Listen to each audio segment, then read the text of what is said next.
Hello everyone, it's nice to see you all here. Thank you for taking the time out of your very busy day to join us for our webinar for NHS staff and carers and other health and care staff that are joining us today. So welcome to our webinar series, Keeping Well for Health and Care Workers. And we're really excited to be able to offer this webinar to you and really hope that you find the content useful. My name is Emily Gardner and I'm a cognitive behavioural therapist and I work for the NHS in London. And I've worked as a mental health professional for over 11 years and I've gone through numerous training to deliver specialist therapy for adults with anxiety and depression as well. Before we get started with the webinar, it'd be really helpful for you to get an idea about what the how to use the question and answer function, because it can be a bit confusing. So we'll talk you through it. So firstly, so you click on the box with the question mark for the Q&A. So this will be on the right hand side of your page. And so click on that. And then there's an option to enter your name. But our preference would be that you keep your identity anonymous. So in order to do that, click on the box by the blue arrow. So you don't have to enter your name. And if you do want to enter your name, then we encourage you to just put your first name rather than your full name. And then enter your question and click on the arrow to send. But we're not just going to be using this function for questions. We also are going to ask you questions and we want you to respond to it here. So use this function for that. Also, we're going to do some polls as well. So again, use it here. And it does say ask a question. So even though there might be points where we're asking you a question, still use it here. Just so you know, everything that you write will not be published immediately. It needs to be approved by a moderator. So it might take a few minutes to appear. And we're not likely to be able to answer all questions, but we will answer as many as we have time for. And we are going to leave some time at the end of the webinar today for a bit of Q&A. So if you have a question you really want answered at any point, just hold on to it. And then at the end of the webinar, if you type it in, then I'll go through a number of them then. And if you wish to ask a question privately to one of our moderators, if you just put private at the beginning, we do have moderators responding. So we have a clinician as well. So if you have any specific questions, those will be answered for you during the webinar. Let's have a go at using it now. So we'd really like to know where you work and what your role is. So if you could share using the question and answer without giving too much information away so that we can work out who you are. Not that we would try, but you know, just so that we can keep you anonymous. But yeah, let us know what kind of work you're doing and yeah, we'll come back to that in a few moments. So this webinar is for anyone in a caring or health care setting. So it's for NHS staff or care home or nursing home staff and anyone really that feels that they would benefit from understanding a little bit more about managing their well-being whilst caring for other people. So let's have a look and see if any of you've responded to where you work and what is your role. So I'm just going to have a little look now. I think we're still waiting for a few of you to post. So if you're not sure how to use the Q&A function, it's on the top right hand corner and it's the blue arrow, the blue question mark. So click on that and then it should open up. It's not there automatically, so you have to just open it. Okay, so we've got a few responses now. We've got a nurse with South London Partnership,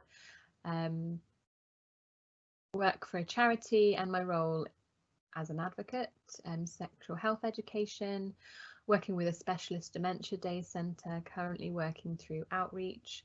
Brilliant. So quite a different group of people. So we've got a diverse range of professionals attending today. We have a mental health advisor for Mind. Brilliant. So excellent. So a number of you here as professionals, which this webinar is intended for. So hopefully the information that we've developed for this webinar is specific for you and is useful. So lovely. Okay, so to tell you a little bit about what this series is, if you've never attended a previous webinar. So the idea behind this webinar series is to help you manage this really challenging time. And none of us have ever been through anything like this before. So it's brought up a lot of unknown and a lot of uncertainty. So the idea behind this webinar series is to help you to cope with the impact caused by the coronavirus. And the theme of these webinars will change each week. So we're going to be focusing on different ways that COVID-19 might be impacting your mental health. And in each webinar, the first step will be understanding your mood and why you might be feeling the way you feel. And then we're going to be looking at some strategies and techniques to help you manage the way that you feel. So a question for you now. What do you hope to get out of this webinar today? So we'd really like to hear from you, your hopes for this webinar. And hopefully we'll be able to meet those. So if you let us know now in the Q&A, and then I'll come back to your responses in a few moments. So the series of webinars that we're offering you is based on, well, basically we want to provide you with a toolkit of evidence-based ideas and tools and techniques and strategies to help you kind of improve the way that you're feeling. And all of the content is based on cognitive behavioural therapy, which is a very effective treatment for anxiety and depression. And it focuses on making changes to our thoughts and our behaviours with the view of improving our mood as well. Today in particular, we're going to be looking at two common vicious cycles. So we're going to look at a boom and bust cycle and a fear cycle. And we're going to then spend a bit of time on a couple of ideas and tips to break into those vicious cycles with the view of hopefully improving as well. So let's look at your responses and what you hope to get out of today's webinar. So I'm just going to come down to the bottom of the responses now. Brilliant. So tips and techniques to use myself, but also to share with others. Brilliant. Strategies to support a better work-life balance, manage screen time and anxiety around travelling. Lovely. Coping mechanisms that can support me and the client I work with. Lovely.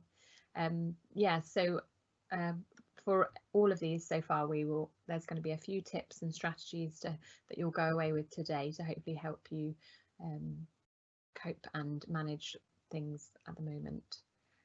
Coping strategies to gain a better understanding of why the way I'm feeling has a negative impact on my work and how to manage this. Yeah, we're definitely going to be covering that, so that's good. I really want coping skills when feeling overwhelmed and anxious. I work with elderly people and I'm seeing a lot of challenges. Yeah, absolutely. So yes, we should be able to meet all of these. Validation of my feelings at the moment and techniques to improve mood for me and my colleagues. So as I said just a few moments ago, cognitive behaviour therapy is very much about understanding the way we feel and making changes to the way that we feel through making changes to our thoughts and our behaviours. And so that's what we're going to be doing today, is teaching you how to start to do that yourself. Thank you for your responses.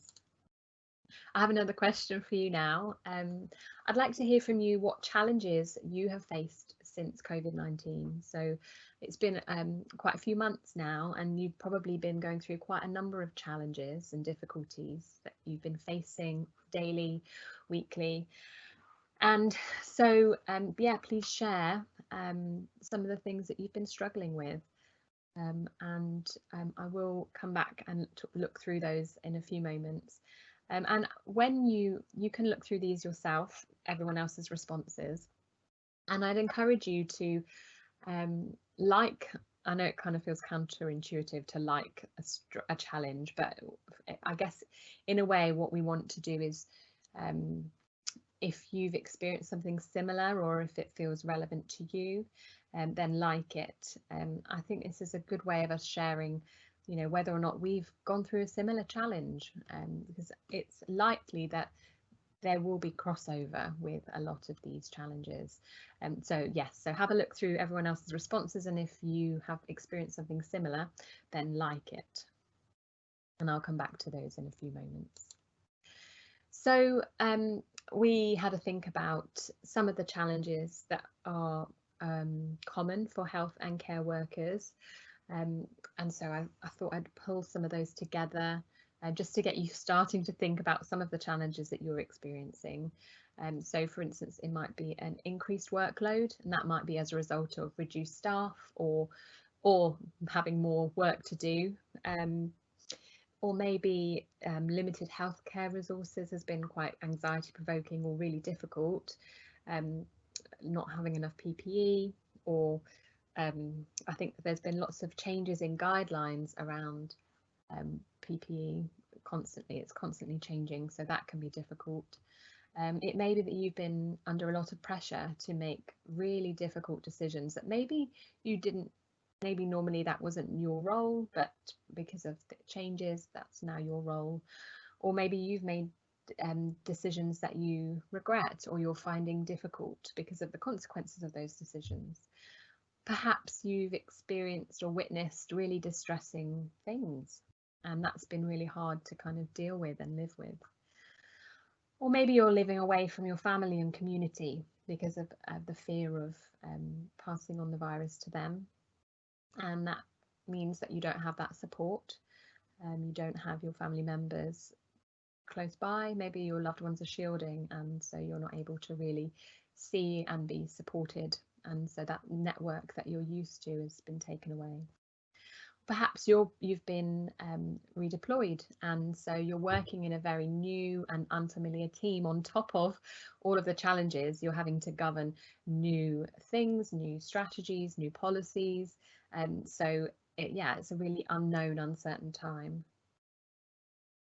And it is a really challenging time, and we just want to highlight for you that it's okay to not feel okay. You know, in some ways that's why we've put this webinar series together. It's because we expect that the impact of this time is going to have on your mental health.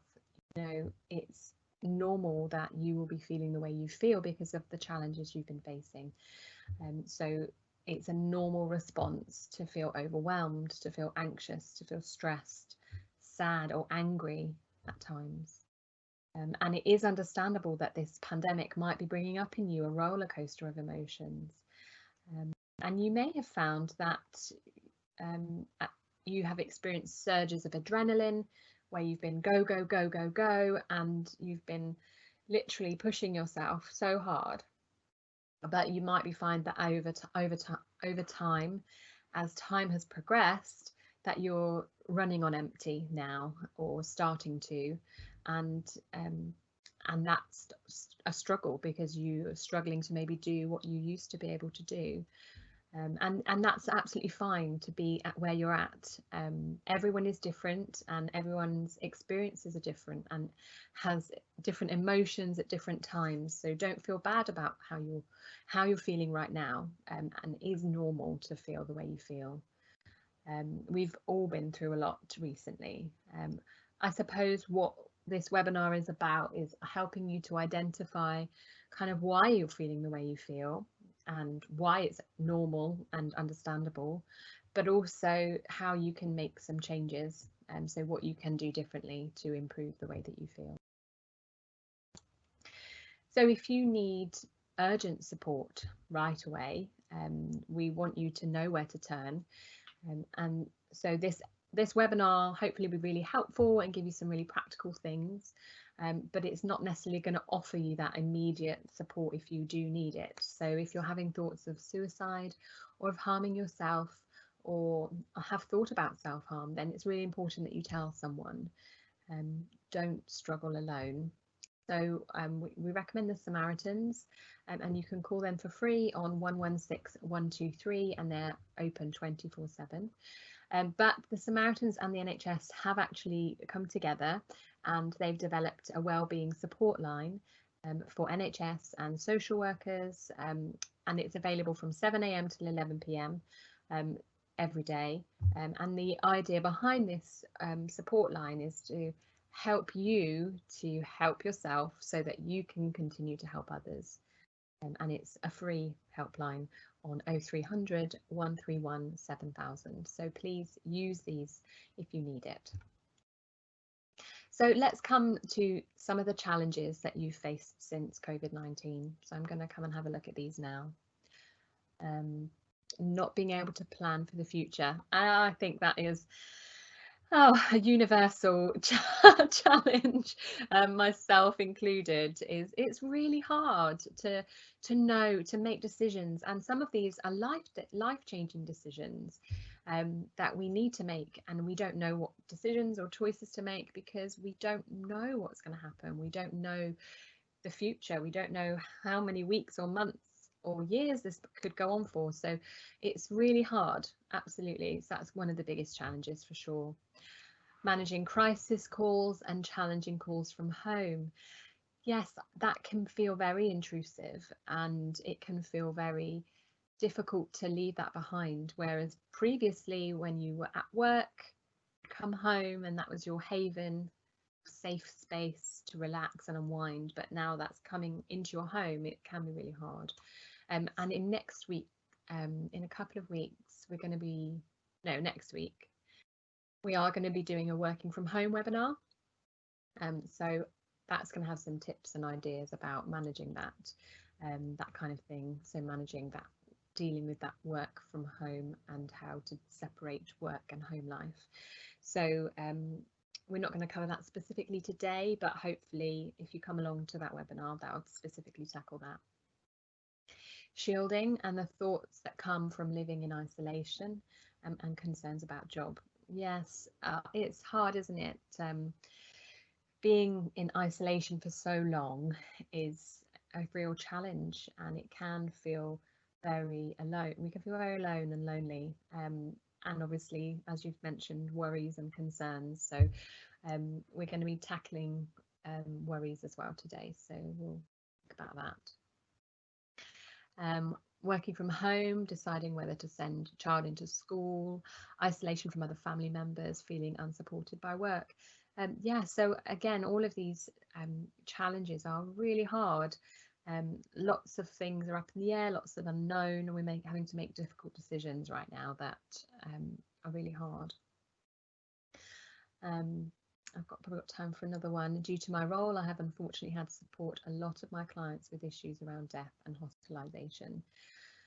So yeah, kind of taking that burden on for yourself can be really hard, and it can, especially if you're supporting people with bereavement and grief, that can be really challenging, and hearing their stories can feel really hard. And I've experienced that myself as a therapist. Hearing other people's stories can be really hard, and can leave you feeling overwhelmed by that as well.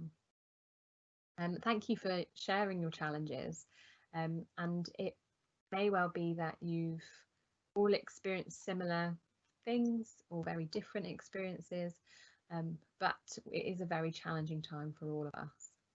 So we're going to think today a bit more about how this challenging time will be impacting the way that we feel. So we're going to start by looking at a common cycle that as health professionals we can easily fall into because we care so much and we really want to help people. And so that's why we went into the profession in the first place. So often we really can fall into the cycle where we really push ourselves really hard, where we set ourselves really, really high targets because there's so many people to help, and so many people we want to support.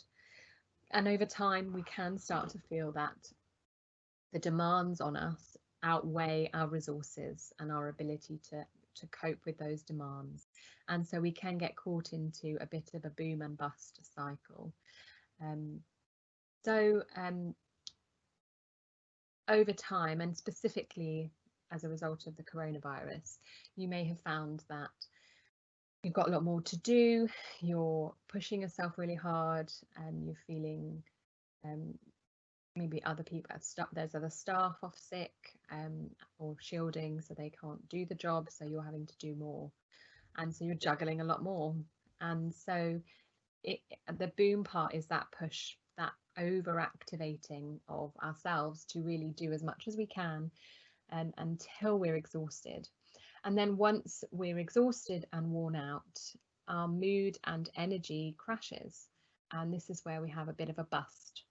And so we struggle to get going, and then we may reduce our activity, which is quite a common response when we feel exhausted and overwhelmed.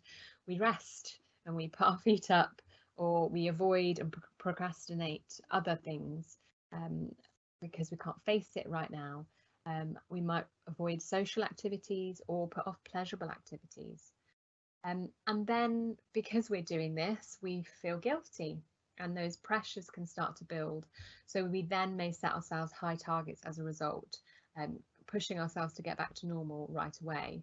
But then because we don't meet those targets, we're really disappointed, and then we push ourselves deeper into that low mood. So this boom and bust cycle we can easily fall into. So it's important to be aware of this. On a bust day, we may find that we notice our mood becoming lower and lower, and the symptoms that we experience can make things that we would normally find easy to cope with really hard. And we may feel that we don't have the time or the energy to keep up with our usual routine. And so we avoid. And avoiding does provide us with a short-term relief, as we don't have to find that physical or mental energy to actually do it. And so that short-term relief is that we don't have to do it. However, in the longer term, not doing those things reduces our opportunities for pleasure and achievement, and then life can feel less fulfilling, and that can make our mood worse. And then the other side, on our good days, when we have that boom, we play catch up. So we try to tackle as many of the responsibilities as possible that we've been neglecting on our bad days. And so we may find ourselves pushing ourselves to do what we used to do when we felt at our best. So we're pushing ourselves too hard. And then we can set ourselves really high and unachievable targets. And then, as I said earlier, we either exhaust ourselves trying to achieve them, or we feel guilty because we don't achieve them. And that then leads us back into that bust period because we're burnt out. And this whole process can feel like it's a 1 step forward, 2 steps back. So we may feel like we're making a little progress, but then we're set back quite a lot. So there are 2 areas of this cycle that we can tackle. So we need to look at both the bust, so the reducing of activity, but we also need to look at the boom, where we do too much and put too much on ourselves. We need to level out our levels of activity so that we do the same amount, whether we feel good or bad. So we're consistent. And when we level out our activity levels, regardless of how we feel, we have more of a balance. So it looks when we're in a boom and bust cycle, it can look a bit like this up and down, up and down. So this might be where you're feeling that you're having a roller coaster of emotions, because 1 minute you're fine and the next minute you're not. One day you're fine, the next you're not. And it can continue like this and maintain itself. And a boom and bust cycle might be from day to evening. So your shift, maybe you're doing a 12-hour shift and you come home and you completely crash. And you don't get anything done at home because you're exhausted and overwhelmed. Maybe you're not doing anything pleasurable or enjoyable for yourself. Maybe you're not doing your routine tasks because you're just, yeah, burnt out. Or it might be week to weekend. So you work really hard in the week and then at the weekend you completely crash. Your boom and bust cycle is going to be unique to you. It's just important to identify what it's looking like if you are in one. So what we need to do to break this cycle is to do less initially overall to begin with, but then we gradually build up to a more manageable level of activity. So rather than having the up and down, we reduce our level of activity on a good day, increase our level of activity on a bad day. So we're kind of somewhere in the middle. And then after doing that for a while, a bit more consistently, we can gradually build up. So we're doing more. How do we do this? So we need to level out the good and bad days to have more of a balance. We need to aim to achieve a consistent amount every day. And we can start by just increasing our activities on those bad days very slightly. It doesn't have to be by much. And then on our good days, we hold ourselves back. So we don't push ourselves as hard as we normally would to make up for those bad days. We just hold ourselves back a little bit and kind of save some of that energy for the next day.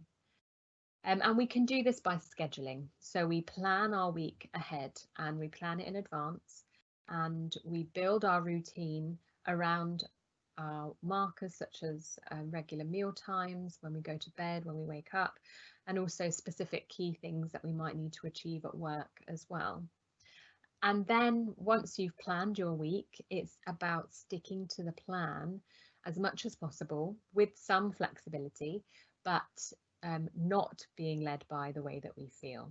So rather than being led by, oh, I don't feel so good today, I can't face it, or oh, I'm feeling good, I've got a lot of energy, let's do as much as possible. So it's leveling it out, and hopefully that has made sense. And the first step to making sure that the first step is to make sure that you are meeting your basic needs, because in order to continue to function at your best, you need to get enough rest and respite, and this means that it's essential that you take regular breaks and you make sure you nourish your body at regular times throughout the day.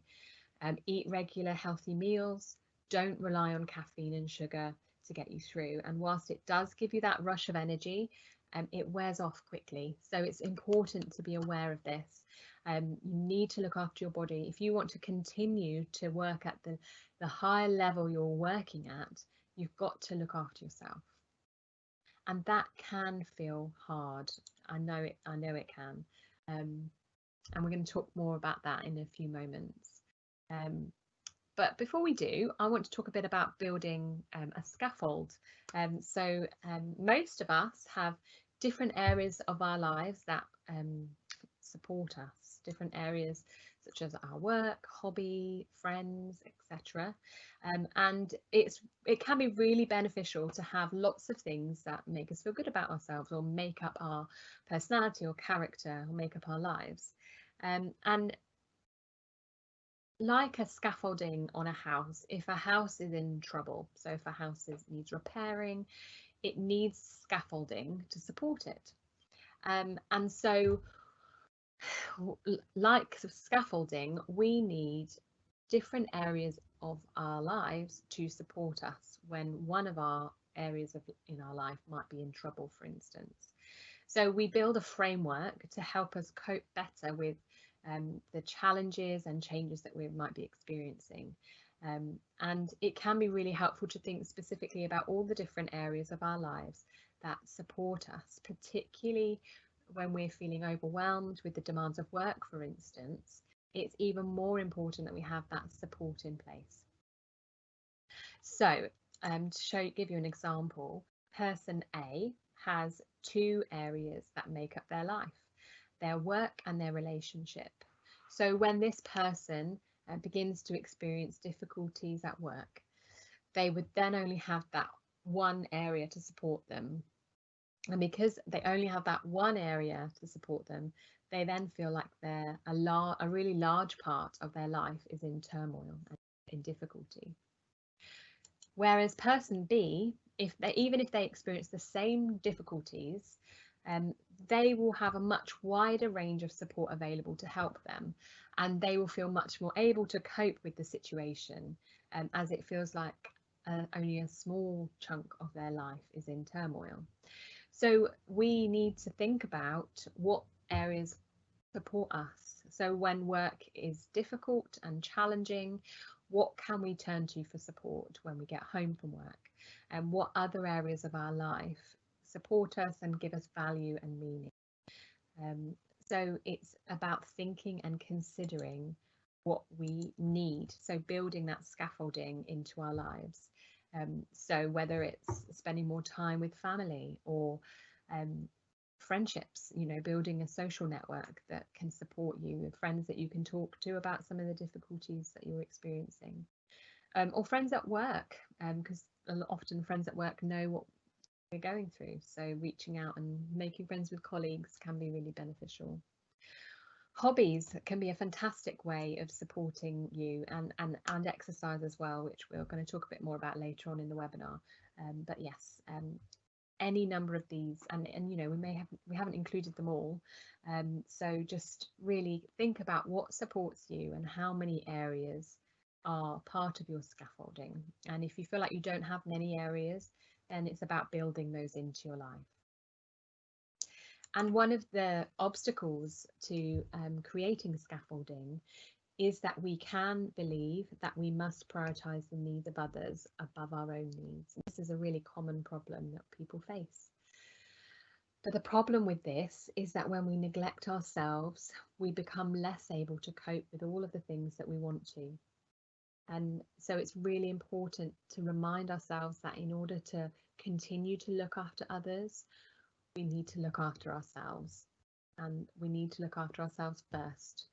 We can't continue to sacrifice ourselves. That's why we call it self-sacrifice. Can't continue to sacrifice ourselves and be able to sustain other people if we don't look after ourselves. And so we can look at this a bit like we might look at sharpening a saw. So by taking time out to sharpen the saw, it prevents the edge of the saw from becoming blunt. And it's easy to ignore or avoid because we've got so much to do. So we don't take breaks, or we don't have lunch because there's so much to do, so many people to look after, so much pressure that we are putting on ourselves, or maybe that's being put on us by our employers. So we don't look after ourselves, we don't sharpen the saw, and so over time we become less effective. Just like if we didn't sharpen the saw, it's going to be harder and harder to saw through that pile of wood, and it's going to take much longer. And over time it can be exhausting and overwhelming. And so it is really important that we preserve and enhance the greatest asset that you have, and that is you. You need to remind yourself that you are your best asset, and you have to look after you because no one else is going to. And as you remind yourself to focus on building your scaffolding, you might feel guilty about that because it's going to take time out of all those other things and responsibilities that you need to do. But you have to remember that you can only function at your best if you look after yourself. And feeling good doesn't just happen. It's not a given. We have to live life, a balanced life, and we need to take the necessary time out to renew ourselves, and only we can do that. And at the height of this pandemic, that might not have been possible, and there are times in our lives where we cannot look after ourselves as well, and some of you may have worked 12 to 15 days in a row or back-to-back shifts, and it's been hard, and don't get me wrong, there's times when you can't look after yourself as well, but you need to. If you don't, then you will struggle, and you will find that you end up booming and busting and burning out. So take time out now where you can, and identify that time in your lives, in your work lives, in your home lives, where you can look after yourself. So a good place to start looking after ourselves is by planning in some pleasurable activities, and maybe choosing ones that feel rejuvenating or refreshing, like going on a walk, or having a long bath with essential oils, or reading a good book. And it's important to think about what is possible for me right now. What can I fit in my busy life? You know, it doesn't take much time out of our day to do something pleasurable for ourselves, but it's just about thinking, how can I fit this in? So yes, have a think about that. But I'd like to put the question to you. What do you do that makes you feel rejuvenated and refreshed? So after a hard day of work, what do you find helpful? What makes you feel better? What makes you feel ready for another day? So yeah, answer now in the question and answer, and I'll come back to those in a few moments.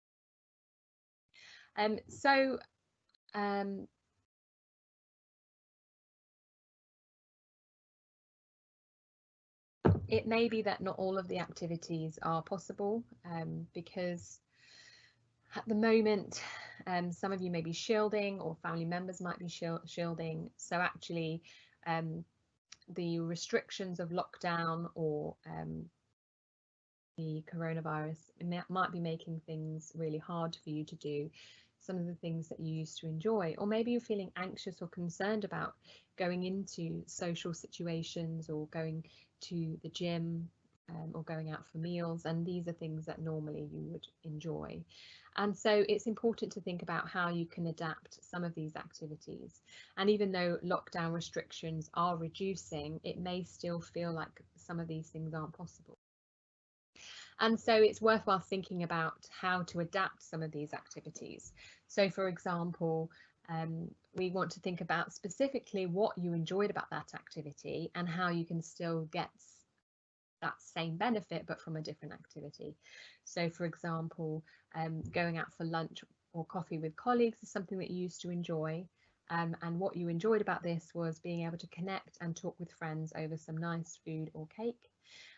So rather than being able to go out for coffee, it might be bringing some cake and coffee and take that lunch together and support each other.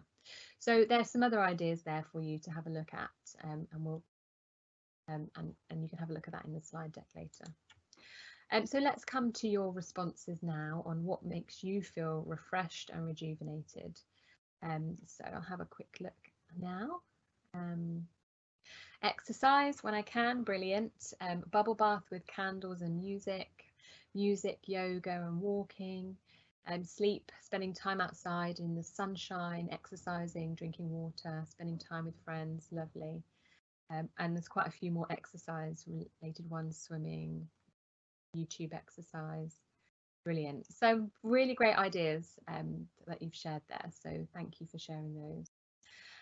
And just to kind of reinforce exercise, I know a few people have mentioned it, and we mentioned it earlier on in the webinar, but it is a fantastic way to improve our mental health. It conditions our body to handle stress better. It increases the amount of serotonin in our body, and it has been found to be as effective as medication for improving mood. So find a way to exercise, and if you can't get going, then we recommend the 5-minute rule, which is basically to do, and this can apply to anything you're struggling to do, but we use it for exercise as well. If you can't get going, then do it for just 5 minutes and then review it. And if it's still a struggle, then you can stop. However, if you feel like you can keep going, then do it for another 5 minutes and keep going until you feel like you can stop. So yeah, we recommend the 5-minute rule. Okay, so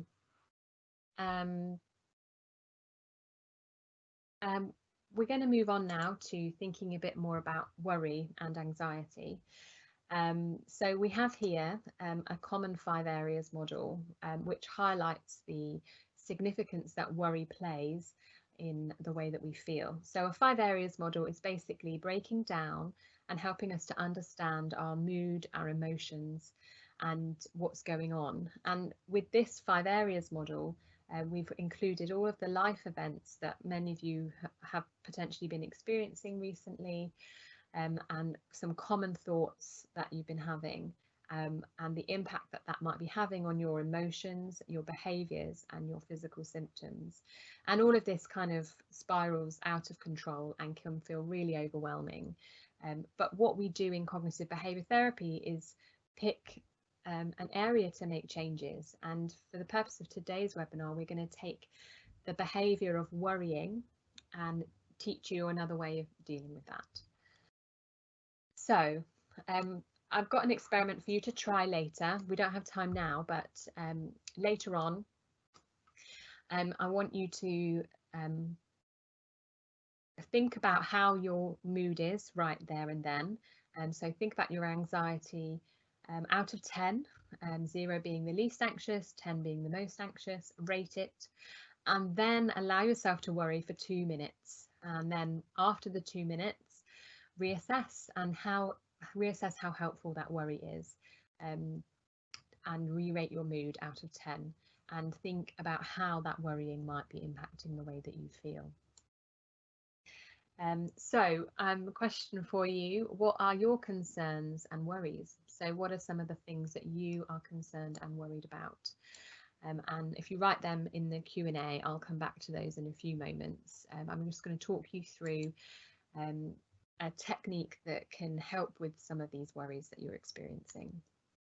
So the world around us is made up of 2 factors: the things that we can control and the things that we can't. And everything falls into either of these 2 categories.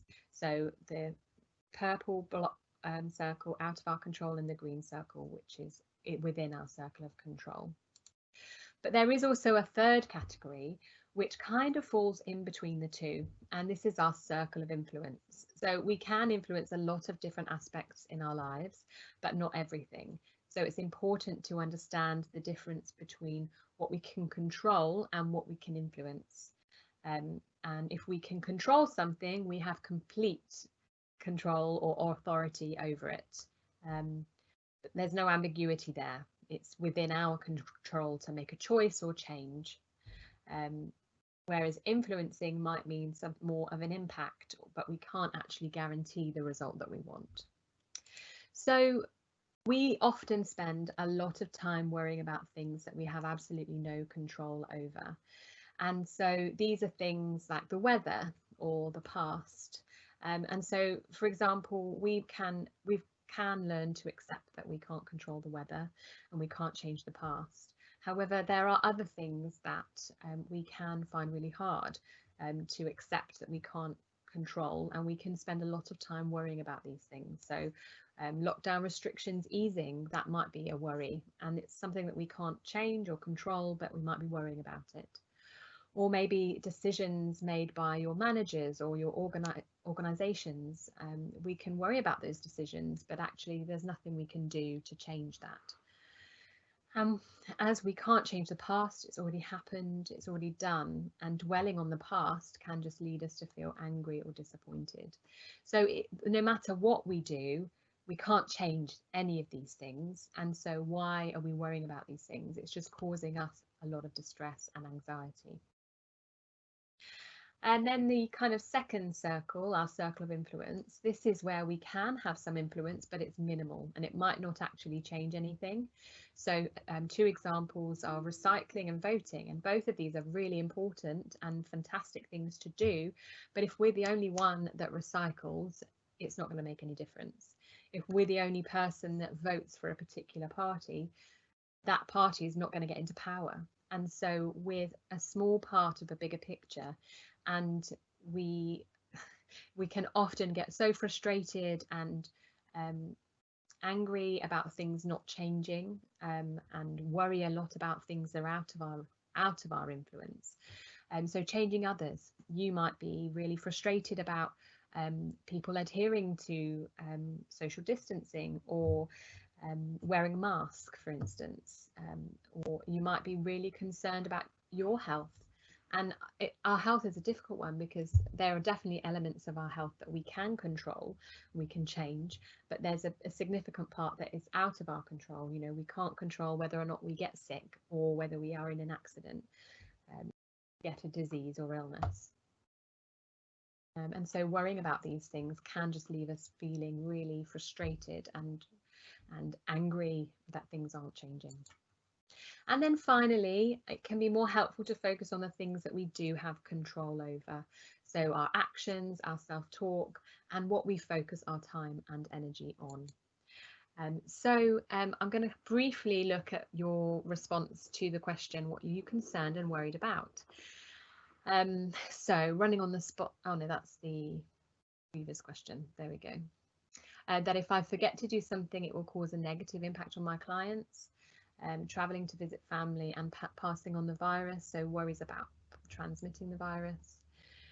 Worrying about sending my child to school and struggling at work, worries about that. Worries about my parents dying. Worrying about the unknown and how long it will last for.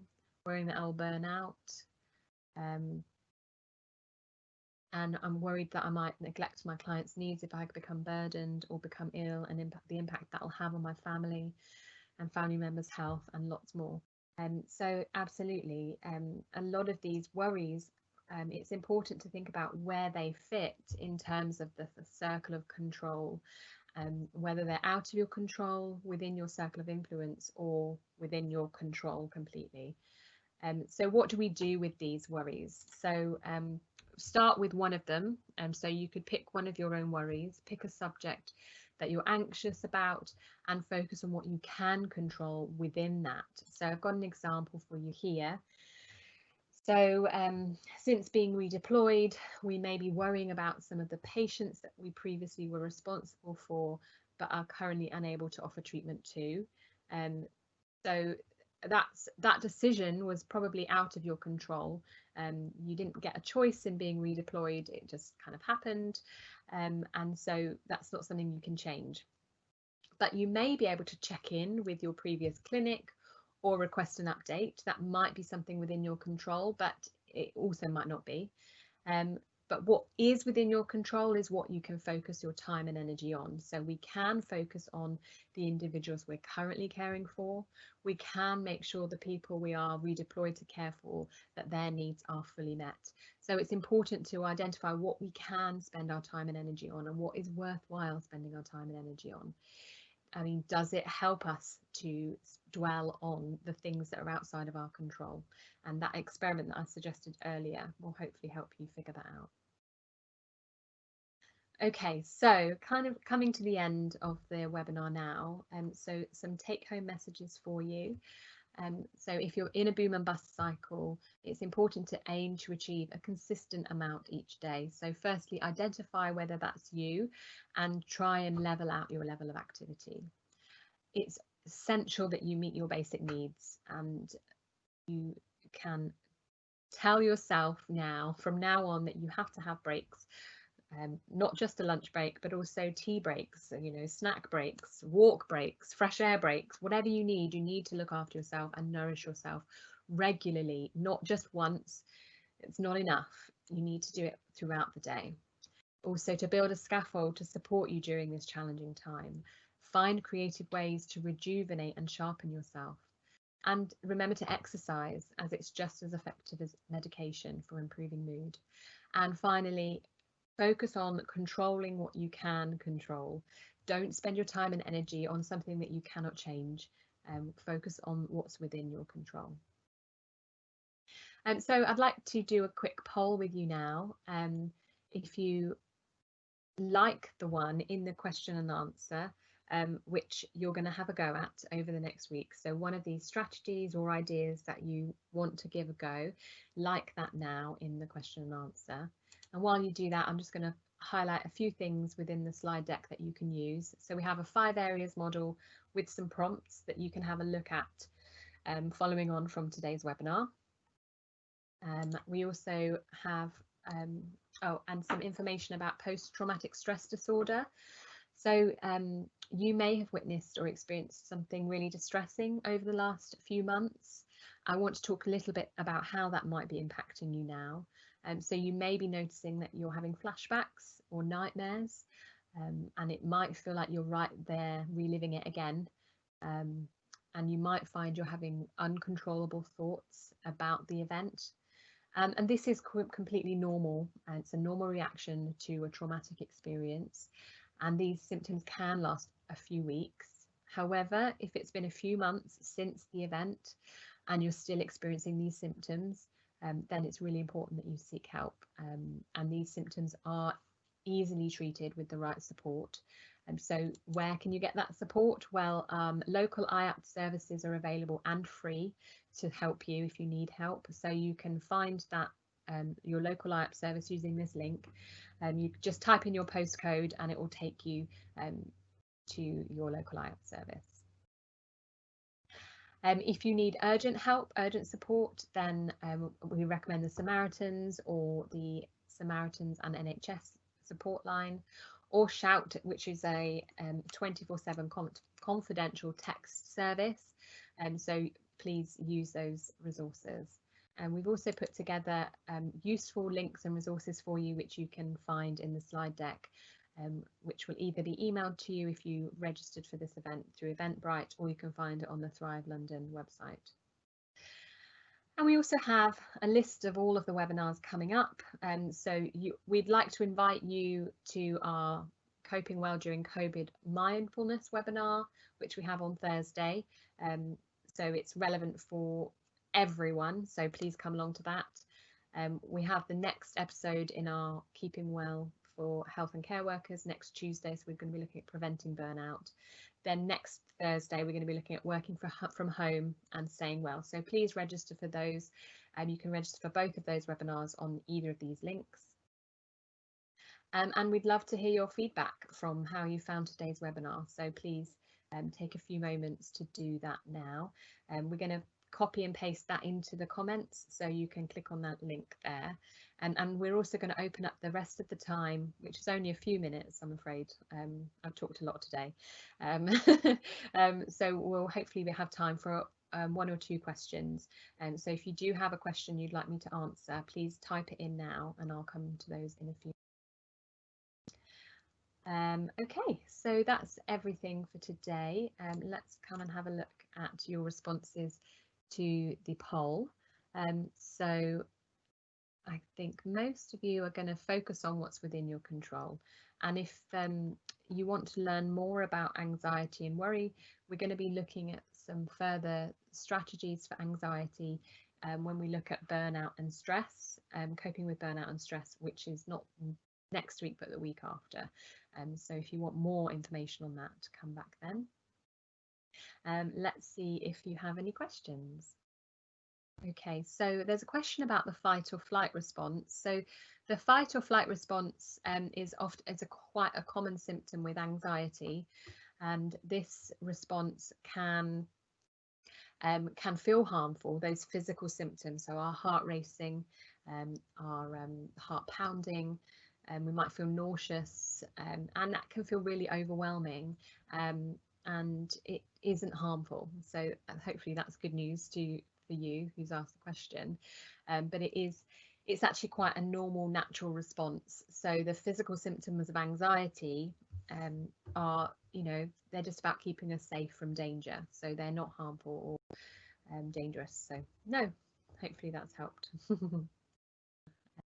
So yes, I think that's all the questions. I don't think there are any more. So thank you for sharing and interacting with us today, and we look forward to seeing you later on at further webinars. Take care. Bye.